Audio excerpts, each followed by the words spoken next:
Κύριε, εσφραγισμένου του τάφου υπό τον παρά. Προσέχετε, κρατήστε την απλότητα μεταξύ σας, την αγάπη μεταξύ σας και την ενότητα, πως πάντοτε σας λέω.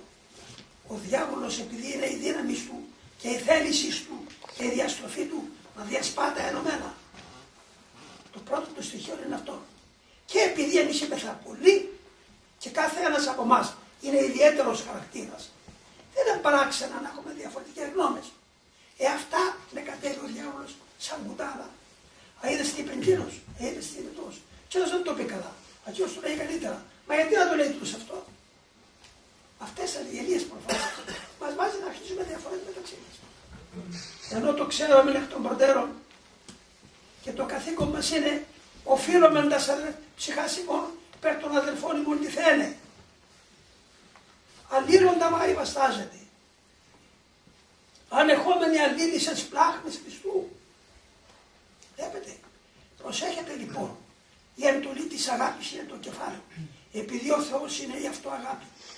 Όπου δει συμπάθεια, εκεί πλησιάζει χωρίς να το προκαλέσεις. Είναι η φύση σου εκεί. Γι' αυτό προσέχετε ανεχόμενοι αλλήλισσες πλάχνες. Εύχεστε υπεραλλήλων. Βλέπεις να πούμε και φέρνει ο διάολος μέσα. Ένας αδελφός από απροσεξία πατσαγούριασε έναν άλλο και τον πλήγωσε. Ήταν μια ώρα που δεν ήταν, είχε συναρπασμό, ήταν στενοχωρημένο. Του φέρνει μέσα τώρα του άλλου τώρα αυτή την εικόνα και του γεννάει μίσος μέσα. Αυτή την ώρα λοιπόν αμέσως να γυρίσει πίσω να πει Πανάγαθε, σκέπασε τον αδελφό μου, ευλόγησε τον, φύλαξε τον, αγίασε τον. Κοίταξε τι έκανε ο διάβολος.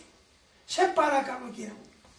Αμέσως αυτό, αυτή η προσφορά, είδα με τα μάτια μου, αναβαίνει στον ουρανό, η μεγαλύτερη θυσία.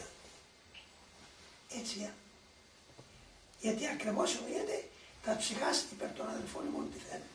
Μα αφού είναι να αγαπούμε τους εχθρούς μας, να ευχόμεθα για αυτούς που μας περάζουν.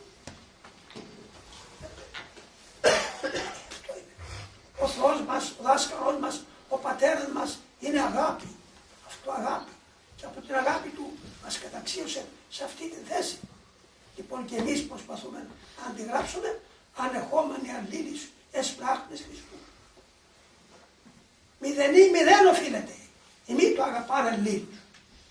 Και επιμένει ακόμα ο Χριστός μας βαθύτερα. Πράγμα που δεν το έβαλε αυτό, ούτε στην πίστη. Στο θέμα της αγάπης. Εάν τέλουμε εμείς για να αγαπάτε αλλήλους. Και εν τούτο γνώσονται ότι εμείς μαθητέστε. Αν αγάπη να έχετε έναν αλλήλο. Οι ταυτότητες σας που είναι κρεμασμένοι πάνω σας. Να σας βλέπουν τα πάντα. Και τα νοητά και τα αισθητά.